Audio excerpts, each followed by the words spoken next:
ನಗರದಲ್ಲಿ ಕುಡಿಯುವ ನೀರಿಗಾಗಿ ಕೊಳವೆ ಬಾವಿಗಳ ಮಂಜೂರು.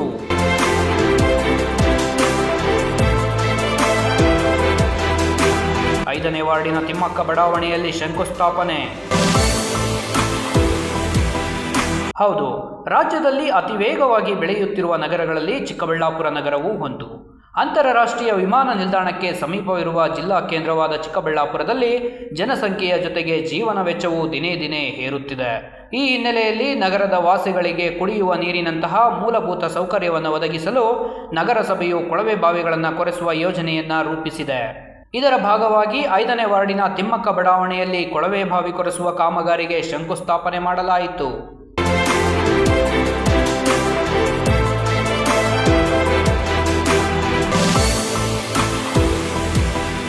ನಗರಕ್ಕೆ ಪ್ರಸ್ತುತ ಜಕ್ಕಲಮಡುಗು ಜಲಾಶಯದಿಂದ ನೀರು ಪೂರೈಕೆಯಾಗುತ್ತಿದೆ. ಈ ವರ್ಷ ಜಲಾಶಯವು ಸಂಪೂರ್ಣವಾಗಿ ತುಂಬಿರುವುದರಿಂದ ಬೇಸಿಗೆಯಲ್ಲಿ ನೀರಿನ ಕೊರತೆ ಎದುರಾಗಿಲ್ಲ. ಆದರೆ ಕೆಲವು ಪ್ರದೇಶಗಳಲ್ಲಿ ಜಲಾಶಯದ ನೀರನ್ನು ಸರಬರಾಜು ಮಾಡಲು ಪೈಪ್ಲೈನ್ ಸಂಪರ್ಕವಿಲ್ಲದಿರುವುದರಿಂದ ನಾಗರಿಕರು ಕೊಳವೆ ಬಾವಿಗಳನ್ನೇ ಅವಲಂಬಿಸಿದ್ದಾರೆ. ಆದರೆ ನಿರೀಕ್ಷಿತ ಮಟ್ಟದಲ್ಲಿ ಮಳೆ ಆಗದಿರುವುದರಿಂದ ಕೊಳವೆ ಬಾವಿಗಳು ನೀರಿಲ್ಲದೆ ಕೈಕೊಡುವ ಸಾಧ್ಯತೆ ಹೆಚ್ಚಾಗಿದೆ. ಈ ಸಮಸ್ಯೆಯನ್ನು ಗಮನದಲ್ಲಿಟ್ಟುಕೊಂಡು ಚಿಕ್ಕಬಳ್ಳಾಪುರ ನಗರಸಭೆಯು ಪೂರ್ವಯೋಜಿತವಾಗಿ ಕೊಳವೆ ಬಾವಿಗಳನ್ನು ಕೊರೆಸುವ ಕಾರ್ಯಕ್ಕೆ ಮುಂದಾಗಿದೆ.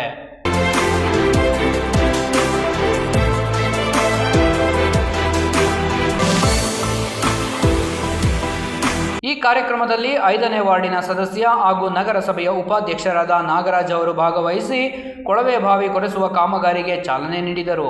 ನಂತರ ಮಾತನಾಡಿದ ನಗರಸಭೆ ಉಪಾಧ್ಯಕ್ಷ ನಾಗರಾಜ್, ತಮ್ಮ ನಗರಸಭೆ ವ್ಯಾಪ್ತಿಯ ಕೆಲ ಬಡಾವಣೆಗಳಲ್ಲಿ ವಿವಿಧ ಅಭಿವೃದ್ಧಿ ಕಾಮಗಾರಿಗಳು ತ್ವರಿತಗತಿಯಲ್ಲಿ ಸಾಗುತ್ತಿವೆ. ನಮ್ಮ 5ನೇ ವಾರ್ಡಿನಲ್ಲಿ ಅಭಿವೃದ್ಧಿ ಕಾರ್ಯಗಳು ಚುರುಕಾಗಿ ನಡೆಯುತ್ತಿವೆ.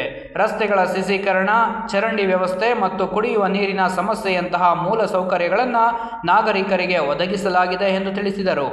5ನೇ ವಾರ್ಡಿನ ತಿಮ್ಮಕ್ಕ ಬಡಾವಣೆಯಲ್ಲಿ ಭಾಳ ದಿನಗಳಿಂದ ರಸ್ತೆ ಅಭಿವೃದ್ಧಿ ಮತ್ತು ಚರಂಡಿಗಳು, ಅದೇ ರೀತಿ ಕೊಳವೆ ಬಾವಿ ಸಮಸ್ಯೆ ಹಿಂದೆ ತುಂಬ ಸಮಸ್ಯೆ ಇತ್ತು.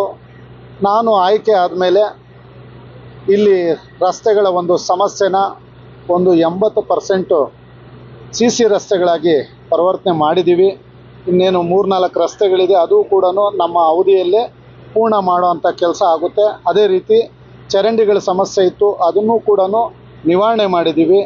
ಅದೇ ರೀತಿ ಹಿಂದೆ ನಮ್ಮ ಆನಂದ್ ರೆಡ್ಡಿ ಅವರು ಅಧ್ಯಕ್ಷ ಆಗಿದ್ದಂಥ ಸಮಯದಲ್ಲಿ ಹೆಚ್ಚು ಮಳೆ ಆಯಿತು 2022ರಲ್ಲಿ. ಆ ಟೈಮಲ್ಲಿ ಮಳೆ ಜಾಸ್ತಿಯಾಗಿ ನಮ್ಮಲ್ಲಿರ್ತಕ್ಕಂಥ ಒಂದು ತಿಮ್ಮಕ್ಕ ಬಡಾವಣೆಯಲ್ಲಿ 2 ಕೊಳವೆ ಬಾವಿ ಇತ್ತು. ಒಂದು ಹೆಚ್ಚು ಶಿಲ್ಟ್ ಬಂದು ಅದು ತಿರುಗಿ ಪೈಪು ಮತ್ತು ಪಂಪು ಮೋಟ್ರ್ ಕೂಡ ಎತ್ತುವಂಥದ್ದಾಗಲಿಲ್ಲ, ಅದು ಕಡೆಗೆ ನಿಂತೋಯ್ತು. ಅದೇ ರೀತಿ 5ನೇ ವಾರ್ಡು ನಮ್ಮ ಪೊಲೀಸ್ ಕ್ವಾರ್ಟರ್ಸು ಪಕ್ಕದಲ್ಲಿರ್ತಕ್ಕಂಥ ಕೊಳವೆ ಬಾವಿಯಿಂದ ಒಂದು ಲಿಂಕ್ ಕೊಟ್ವಿ. ಅದೇ ರೀತಿ ನಮ್ಮ ನಿಮ್ಮಾಕಲಕುಂಟೆಯಿಂದ ಜಕ್ಕಲಮಡುಗು ನೀರು ಹಿಂದೆಯಿಂದ ಇಲ್ಲಿ ಇರಲಿಲ್ಲ, 2012ರಿಂದ ಇರಲಿಲ್ಲ. ನಾವು ಬಂದ ಮೇಲೆ ಜಕ್ಕಲಮಡುಗು ಜಲಾಶಯದ ಒಂದು ನೀರನ್ನು ಕೂಡ ಇದ್ರಿಗೆ ಲಿಂಕ್ ಮಾಡಿ ಅದನ್ನು ಕೂಡ 4 ದಿನ 5 ದಿನಕ್ಕೆ ಒಂದು ಸಾರಿ ಬಿಡೋವಂಥದ್ದಾಗ್ತಾಯಿದೆ. ಈಗೇನು ನಮ್ಮ ತಿಮ್ಮಕ್ಕ ಬಡಾವಣೆಯಲ್ಲಿ ಶ್ರೀನಿವಾಸ ಬಡಾವಣೆ ಪಕ್ಕದಲ್ಲಿರ್ತಕ್ಕಂಥ ಮನೆಗಳಿಗೆ ತುಂಬ ನೀರು ಹತ್ತೋದು ಕಡಿಮೆ ಆಗ್ತಾಯಿತ್ತು. ಹಂಗಾಗಿ ಒಂದು ಕೊಳವೆ ಬಾವಿ ಹೊಸದಾಗಿ ಈಗ ಮಾಡಿಸಿದ್ದೀವಿ. ನಿನ್ನೆ ರಾತ್ರಿಯಿಂದ ಈಗ ಕೊಳವೆ ಬಾವಿ ಆಗ್ತಾಯಿದೆ. ಈಗಾಗಲೇ ಕೇಸಿಂಗ್ ಕೂಡ ಒಂದು 240ಕ್ಕೆ ತಗೊಂಡಿದೆ. ಆ ಗಂಗಮ್ಮ ತಾಯಿ ಒಲಿತಾಳೆ ಅನ್ನೋ ನಂಬಿಕೆ ನಮಗಿದೆ. ಈ ಒಂದು 585 ಮನೆಗಳಿರ್ತಕ್ಕಂಥ ಈ ತಿಮ್ಮಕ್ಕ ಬಡಾವಣೆಯಲ್ಲಿ ಸಂಪೂರ್ಣವಾಗಿ ಅಭಿವೃದ್ಧಿ ಪರ್ವ, ಯಾವುದೇ ರೀತಿ ಅನುಮಾನ ಇಲ್ದಿರೋ ರೀತಿಯಲ್ಲಿ ಕೆಲಸ ಮಾಡ್ತಾಯಿದ್ದೀವಿ. ಅವ್ರಿಗೆ ಚುನಾವಣೆ ಪೂರ್ವದಲ್ಲಿ ಕೊಟ್ಟಿರ್ತಕ್ಕಂಥ ಮಾತು ಉಳಿಸ್ಕೊಳ್ಳೋ ಅಂಥ ನಿಟ್ಟಲ್ಲಿ ನಾನು ಕೆಲಸ ಮಾಡ್ತಾಯಿದ್ದೀನಿ. ಅದು ಕಾರ್ಮಿಕನಂತೆ ಕೆಲಸ ಮಾಡ್ತಾಯಿದ್ದೀನಿ.